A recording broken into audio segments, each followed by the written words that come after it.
How to remove the SIM pin on the Samsung Galaxy Note 20. Now, first you need to put in the correct SIM pin to log into your screen. After that, to remove it from appearing on the boot up screen, we swipe down at the top to open up quick settings. In here, tap on the settings icon. Next, we scroll down and then go into security and privacy. After that, scroll down. Then we tap on, so I'm just trying to find the settings in here. Tap on other security settings and then tap on setup SIM card lock. At the top here, tap on lock SIM card. Tap on the toggle button to switch it off.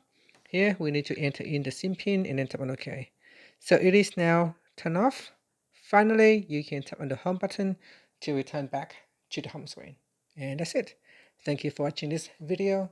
Please like and subscribe to my channel for my videos.